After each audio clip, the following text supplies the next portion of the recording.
Hey guys, and welcome to the 4th episode in this enemy logic series.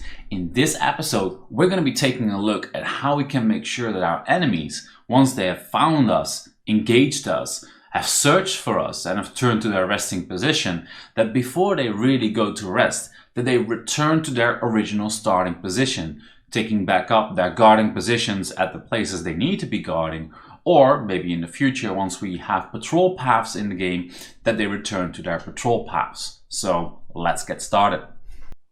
Do you want to learn how to design and make games? Or maybe you just want to learn more about Godot? Subscribe to this channel and don't forget to hit that little bell icon to make sure you don't miss out on anything.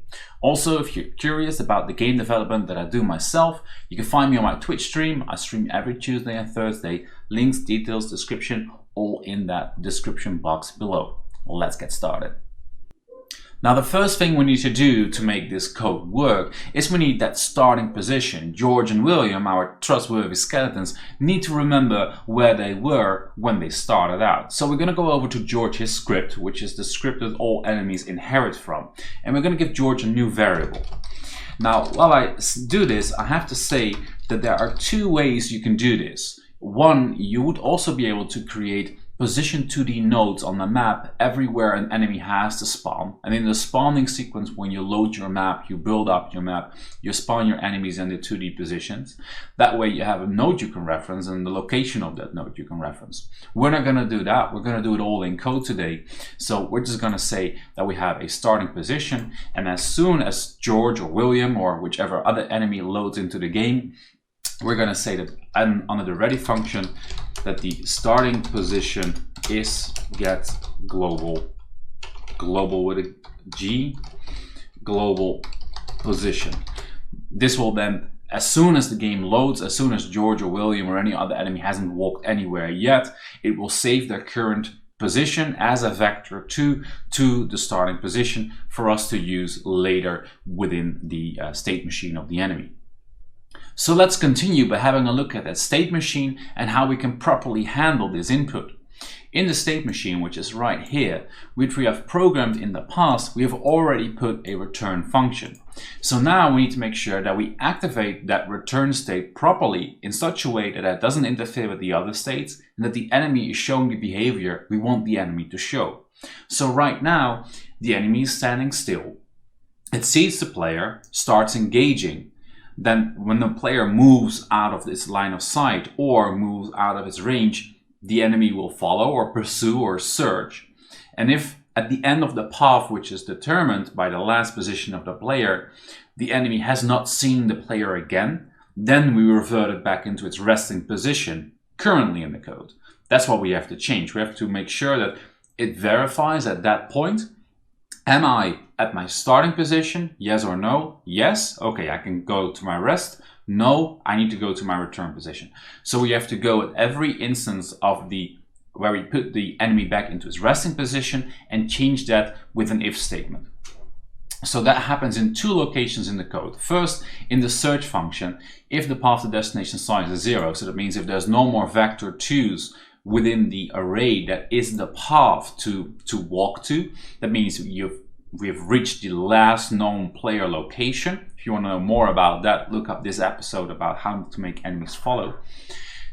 We set its state back to rest. Now we're going to change that a little bit. We're going to say that if get global position, so that's the current position of the enemy, is the same as the starting position, then we want the state to be rest and the animation mode can be idle at that point. If that's not the case, which is most likely not the case, then we set the state to return. Now this way we are activating the state return, or if for some reason the enemy has been walking around in circles and ends up at exactly the same location that the starting position was, the code will handle that and it will put the enemy back into its resting position appropriately.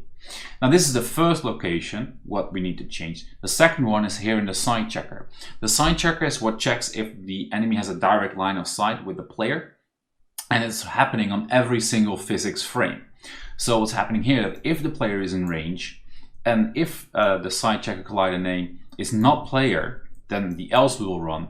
If player is inside is false and player is seen is true, then we'll go to search. But if it's not true and we set player seen back to false right here at the end of the search line, we set its position back to rest. Now basically what this means, if this situation happens when the player is hiding behind the wall, it's still in the range of the enemy, in its range for the line of sight, but the enemy is not able to get a direct line of sight because the wall is in between.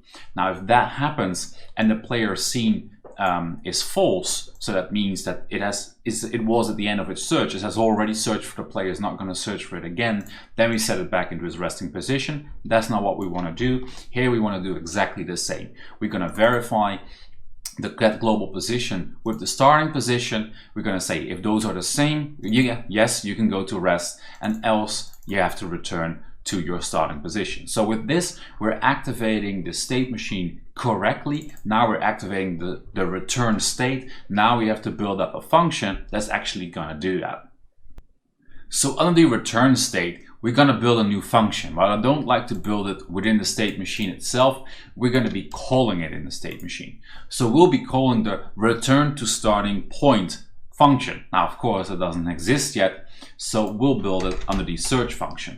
So we have a new function. It's going to be called return to starting point, and let's put a pass in there to make sure we don't get an error. Now, this return to starting point is basically a movement of the enemy from location A to location B. Now that sounds very recognizable from episode number 2 in this logic series, where we built the search machine, or the search function, and how it's going to search for the player. Now that's pretty much exactly the same code. We have a starting position, we have a destination, and we have a movement between the two. So we can pretty much copy and paste all of this code without the function part, and we can use this as a template for the return to starting position. Now we need to change a couple of things. Let's go over that. First, we have the path to destination. Now it's the path to the starting position. And we wouldn't have to really necessarily change that, but I like the code to be readable so you understand what you're doing once you revisit your code in a couple of months, if you ever have to find a bug or something like that. And with writing understandable variables, you can make it yourself a lot easier. So we get the path to starting position. Now we need to get copy it over a couple of times. So first of all, the path to destination is now the path to starting position, and here we have the path to starting position. Then we get the path to starting position right there, and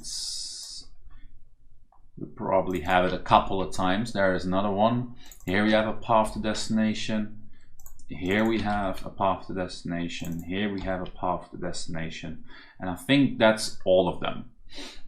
Now for the next thing, here we have a destination. This path to starting position is going to take the navigation node and it's going to determine where it needs to go to. So get simple path is going to take a get global position, that's the starting point, and destination as the destination. Now we've done that in the past, but right now the destination is the starting position that we have memorized in the ready function at the beginning of this episode. This is where the player started out, or the enemy started out, I should say, and that's where we want to return to now. So this is going to be starting position now. Now the starting point is going to get the global position. That is true. That is the starting point. The move distance returns an error because we don't have delta. That is true. We simply need to push delta within the function here and there. Remember, this state machine is running under the process function, so I have access to delta, and I've also pushed delta to the search function, and I'll push delta to the return to starting point as well.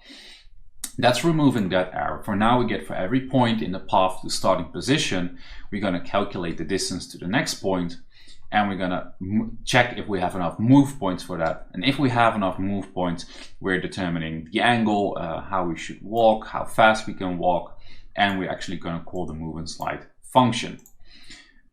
This is going to reduce the points to make sure that we have enough move points, or that we are calculating that properly. If you want to get more details on that, please watch episode number 2 on how we've built that search function. I'm not going to go over every detail. We're going to go a little bit quicker now. Now here it gets a little bit different because we don't have to set the get global position. We're moving to the starting position, so we don't need a verification in there. Right here, we can simply say that as soon as it has finished walking to the starting position, we can simply say that your state is going to be rest, your animation mode is going to be idle. We don't have an else anymore, and we also don't have to say player seen to false, because that will already be false. Because if it was true, the enemy would be searching and not returning. So right now, now we've changed the function, and now we should have a working function for our enemies. So let's have a quick look at how the code looks right now and what changes we have to make more before we have the intended behavior that we're looking for. So our enemies are attacking, we're walking away out of range, and we're quickly hiding behind this wall. So they walk into my last known location and they return back to their guarding position. Now this isn't ideal, this doesn't feel natural because it goes all way too quickly. It would make sense if they maybe stop at my last known location, have a little bit of a look around. That will also extend their searching function, as any time that I'll be walking past their line of sight, they would re-engage me through the code that we already have in place. But we want this to feel a little bit more natural. So the way we can do that is that the moment we activate our return, we can say, okay, how about we yield the code for a moment? You know, let them stand still before it starts returning to its starting position. So we yield the code. We get the tree, the node tree, and we create a timer. And let's say we create a timer of maybe 3 seconds. This is up to your decision what you want that to be. We wait for the timeout signal. Now, what's this going to do? It's going to wait until it starts this return to starting point. But remember, the animation is still in its walking animation. So this would look like moon dancing skeletons. That's not what we want either. So we're going to set the animation mode to idle to make sure that they're standing still. And as soon as we call that return to starting point function, the animation mode is set to walking again. So they will walk back to their starting position.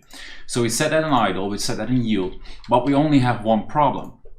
Because what if we pass the line of sight during these 3 seconds? Then the attack state will be running again, and at the same time we'll be running the return state, because this code is yielding, and it will yield, and then we'll just continue with return to starting point. So when the code has finished this timer, we first have to verify if the state is still equal to return, and only if it's still equal to return, we want the return to starting point function to start working, and else you can just pass. Now this needs an extra column there.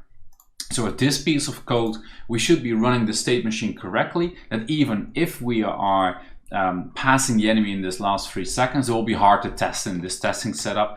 But yeah, that's how that's going to be working in a real life situation. So when I hide now, they're going to walk to my last known position. This is where they found me last. They wait for 3 seconds, and then they return to their starting position. And that's it. That's how it should be looking. And I'm happy with these results. Hope you're too. That was it for today, guys. Hope you like it. If you did, smash that like button, hit subscribe, don't forget that little bell icon.